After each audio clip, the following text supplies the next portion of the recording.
YouTube watchers. Welcome to another episode of Voice Acting Coaching. We're working with a cute little character today, and I'm very excited. So go ahead and tell us about yourself.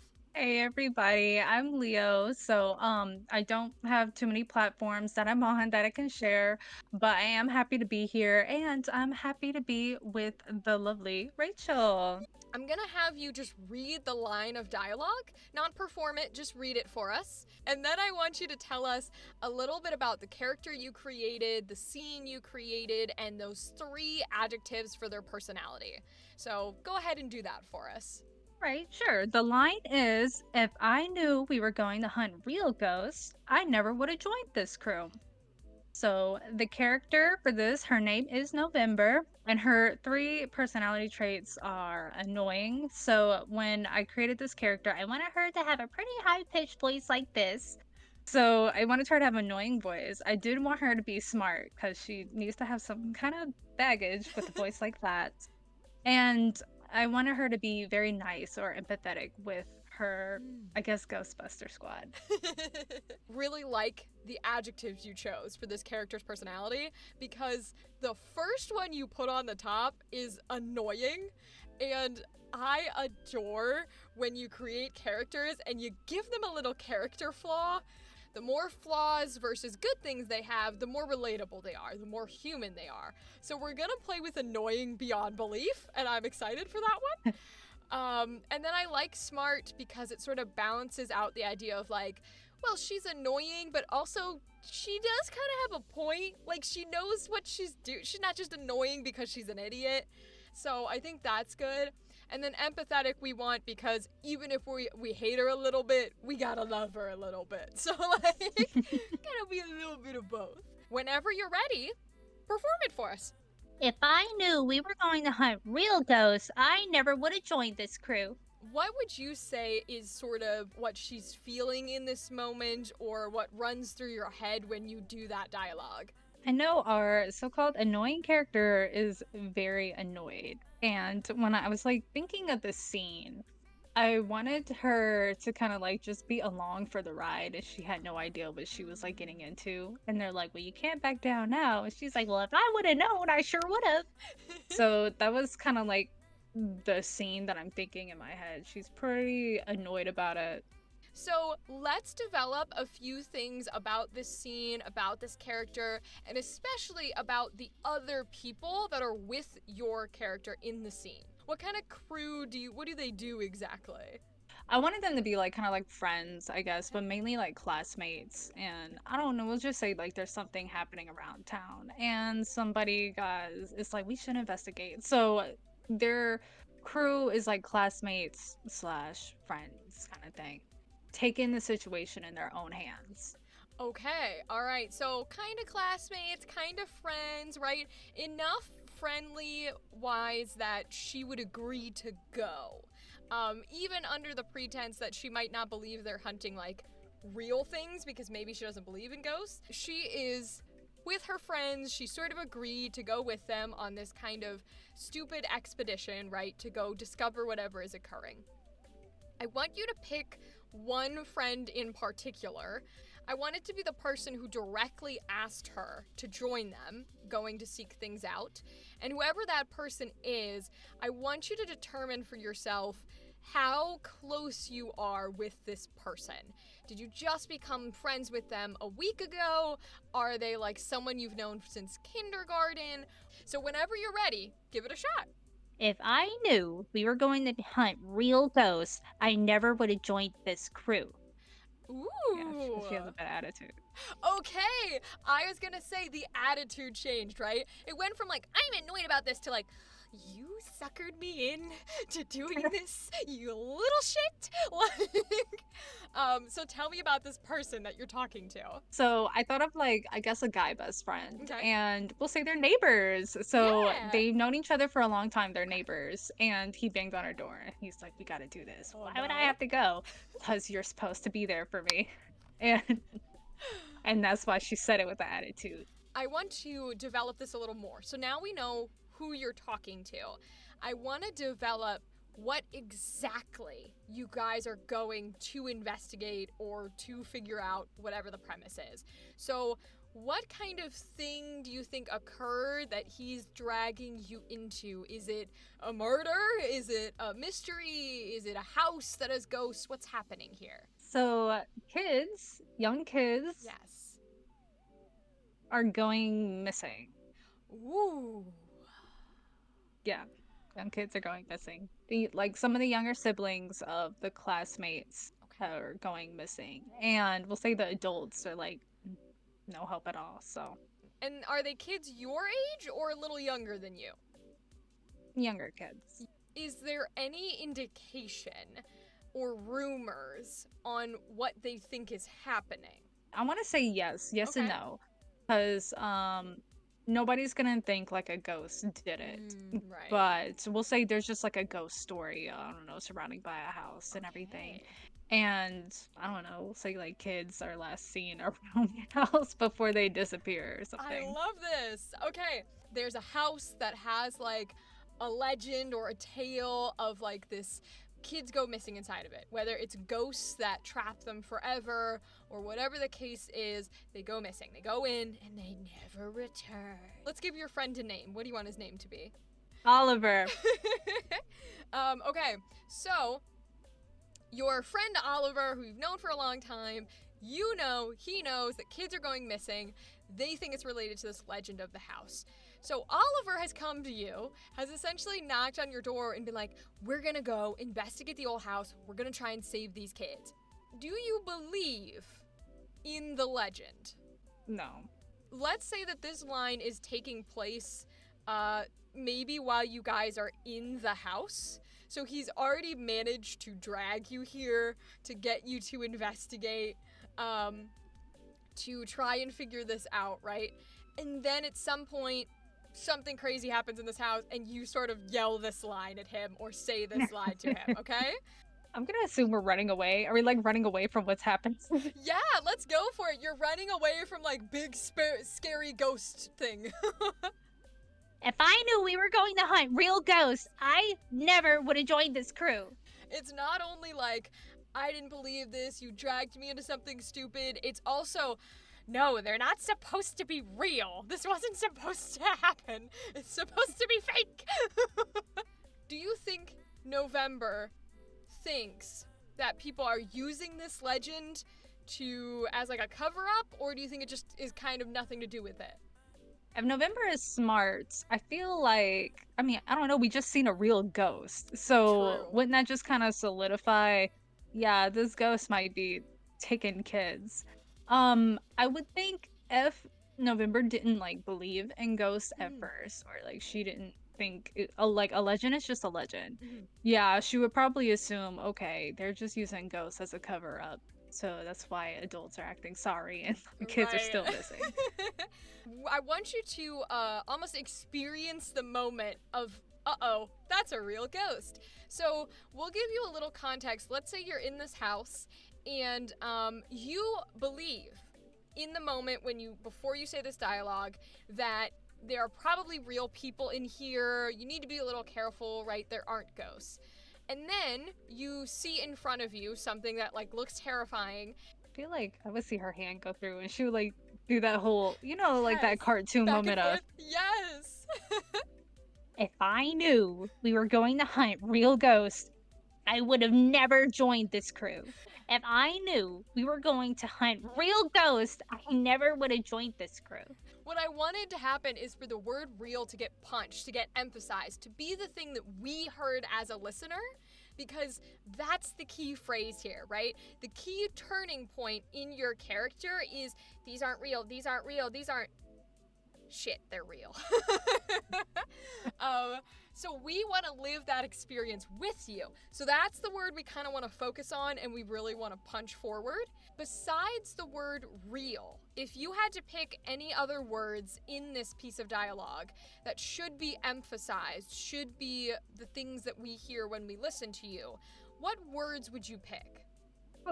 definitely ghost. Okay. And either new or never. So if I knew or I never. So one of those. I want you to go absolutely crazy. Like, emphasize these to a million, exaggerate them way more than they should be. I want it to sound weird. I want it to sound crazy. And that's what I want you to do for these words, okay? Whenever you're ready, go for it.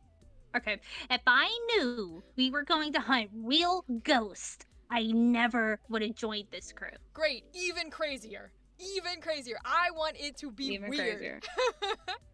If I knew we were going to hunt Crazier real than that. ghosts, No. I wouldn't. Crazier than that. If I knew we were going to hunt real ghosts, I would have never joined this crew. There it is. Now the exact opposite. Quiet, almost a whisper. You are mumbling those 4 words and everything else is normal. Go.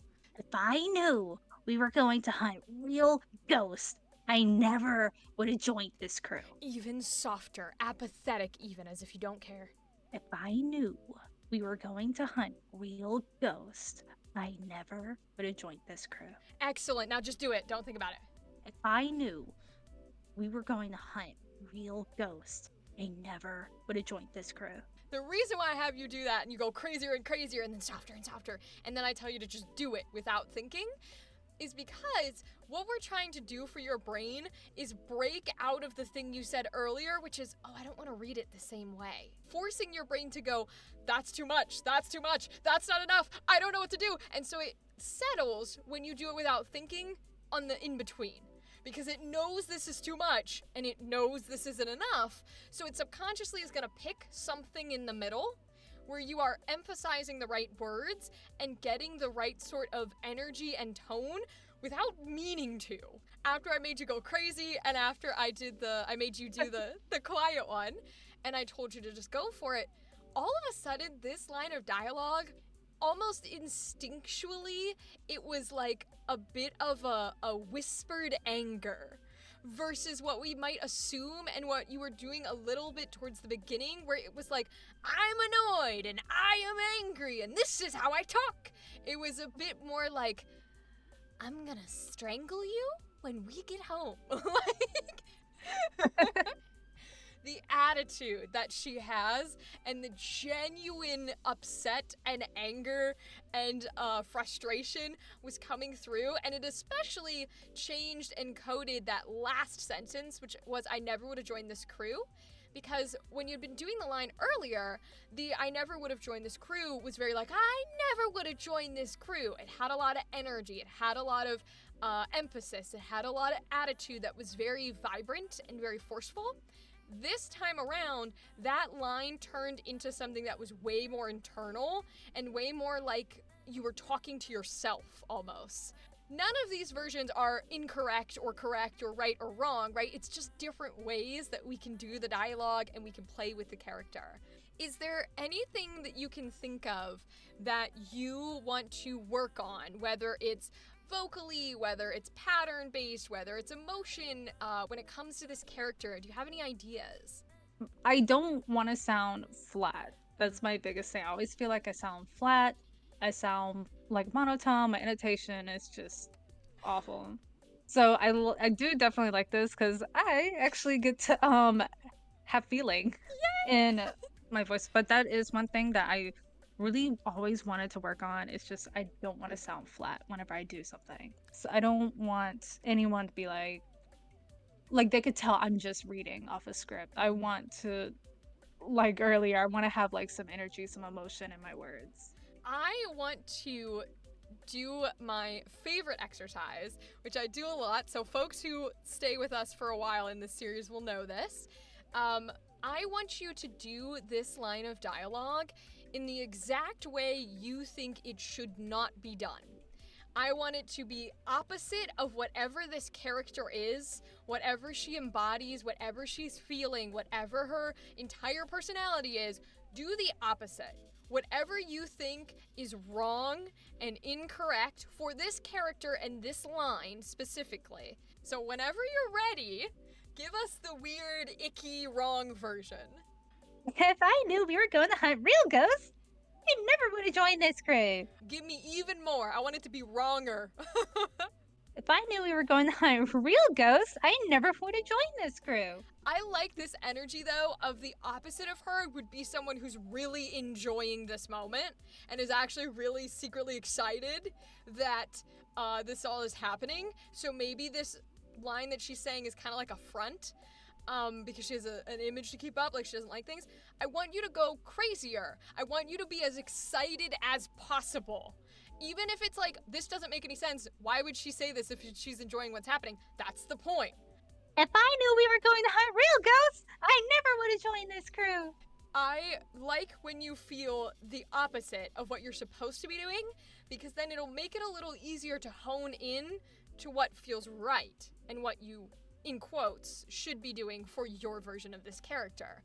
So if that is wrong, if happy and excited and smiley and all over the place is incorrect, then do the other one. Try November again, and don't do that. Be the non-smiley, the non-happy, the non-excited version, and see what it pulls out of you for the line whenever you're ready. If I knew we were going to hunt real ghosts, I never would have joined this crew. Ooh. Now, what was interesting about this one, your crew went down. So a lot of the times when you read this dialogue, partially because your brain is seeing an exclamation point, you're going up. When you do this dialogue at the end of that sentence, you're almost always going, this crew, with up. That version went crew. Because of this weird sort of like gurgle and energy and growl almost that was happening in that version of the character. Did that feel any different going from like the weird excited one to that version of her? Definitely felt like a whole 180 because I had to go from going up to down. And even like when I originally did her line, I didn't actually mean to go down like that. I meant to like keep it up a little bit. That exercise is definitely about trying to be able to hone in specifically where you want to be emotion and feeling wise because you've done where you don't want to be. So you know what you don't want to touch. And so that way you can sort of mangle around what you do want to touch. I kind of want to see what it sounds like if it's just you and how that might change Just the me? character. Just you. I don't even want the high pitch. I just want you. Give that a shot for me. If I knew we were going to hunt real ghosts, I never would have joined this crew. So it's very similar to our little bit of a younger one, but we're floating a little bit more in the range of like naturalistic. Instead of annoyed, instead of maybe a little angry, instead of this emotion we're going with, you can go back to the voice if you would like. But instead of that emotion, I want you to genuinely take a moment to breathe and get in the setting before you say this line and be scared.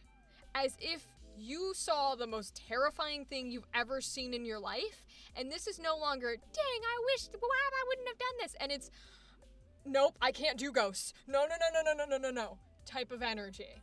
And you are genuinely Okay. like terrified, okay? If I knew we were going to hunt real ghosts, I never would have joined this crew. So we're still putting on a bit this little bit of annoyance in here. Could you feel that when you were Okay. doing that line, or did that feel scared to you? I guess a little bit of both. I don't know how to, I guess, panic. In order to be scared, something that will add to your voice really well and help us with hearing you as scared is breath. When we are Okay. scared, we are often like,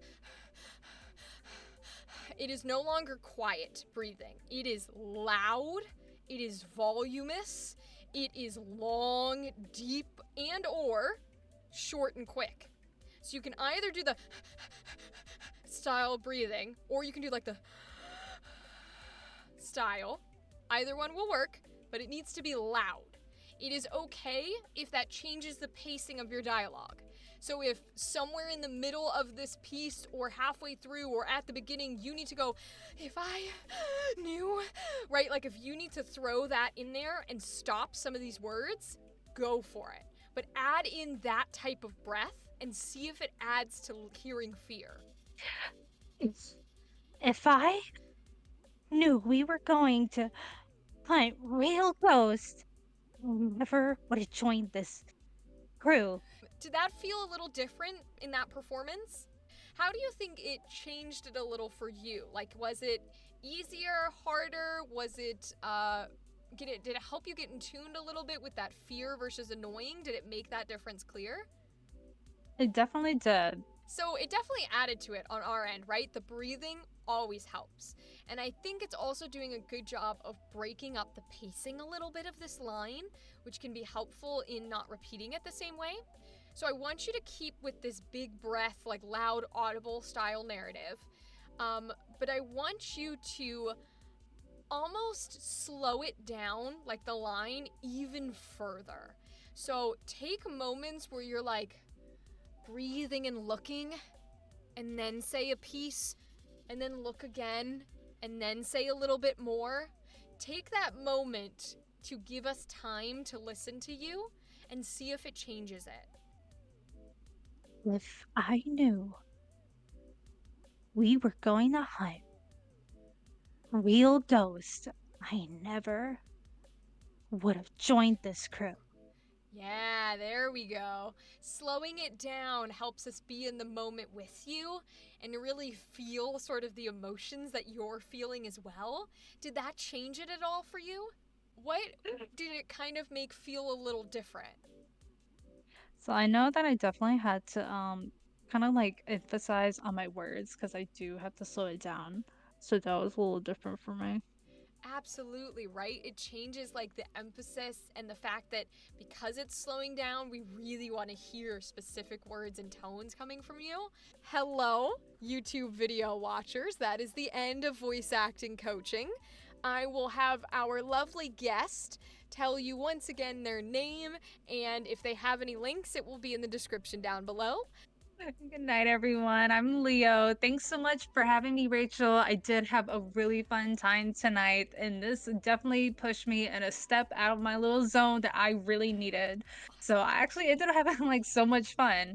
So Yay! thanks so much. Thanks for having me. All right, y'all. Goodbye.